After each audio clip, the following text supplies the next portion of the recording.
Fairy tales give us clear examples of right and wrong. They also give us some comfort in believing in happily ever after, if we can somehow achieve that status. Some tales, however, probe a little bit more into after and what it can mean for those in it. The Long Con by Megan Engelhardt. I knew the girl would never give up her child.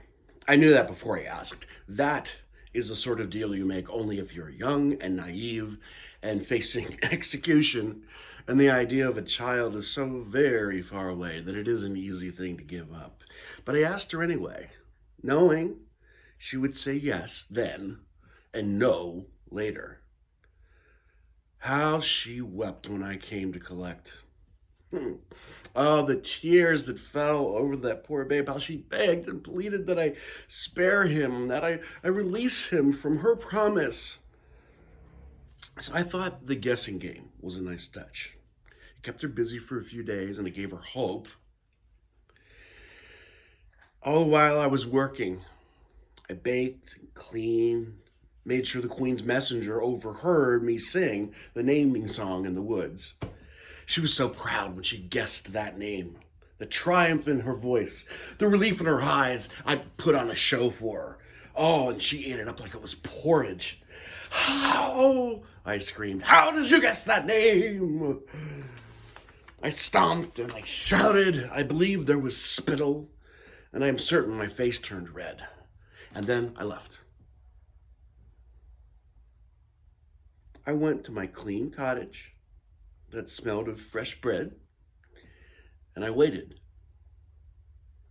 The child was not yet walking by the time the whole kingdom knew of the twisted man in the deep woods and the clever queen who outsmarted him. The young princeling heard the story at his mother's knee and saw daily the huge rent I had left in the floor where I'd stomped my foot in rage. Servants and peasants would watch him go by and whisper about the boy who had been saved. At first, it was enough that the story was about him and that it ended happily. He enjoyed the attention as any child would. He would demand to hear the story, and when his mother reached the end of the guessing game, the prince would yell out, "Rumplestiltskin" with her. I heard them in my forest home, and I smiled. Because soon, he began to wonder. "Why, Mama?" he asked. "Why did the strange little man want me?" And the queen had no answer. The older he grew, the more it ate at him. Why had I asked for him? I could have had treasures, powers, half the kingdom had I desired it. Why had I wanted the baby? Now, the princeling was a handsome enough child, but his curiosity kept him inside, scouring ancient and dark tomes when he should have been outside learning swordplay and horsemanship. The riddle of his importance drove him to long conferences with grizzled and dreary mystics and old witches who reeked of the potions that they brewed. I believe he would have been a good king, had not the mystery ground at him until he was as gnarled in mind as body as those he consulted. He was passed over when his father chose an heir, but by then he didn't care. Not the curious young prince. 20 years had gone by and he had no more answers than when he was a bright-eyed babe. So he put his mind to a new pursuit, finding me.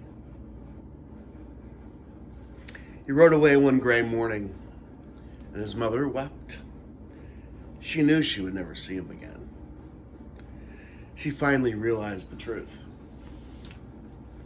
I had taken her child after all. He found me, I let him. He stood in my little cottage as twisted and ugly as I, swamp water dripping on the floor, and he asked this question. Why? Consider this your first lesson, I said. Any common thug can take what they want. The pleasure is in getting the prey to come to you. His eyes gleamed as he saw in my words the promise of power, of knowledge, the joy of the chase, and I had him. He was mine. Any cut-rate sorcerer can make beauty from dross.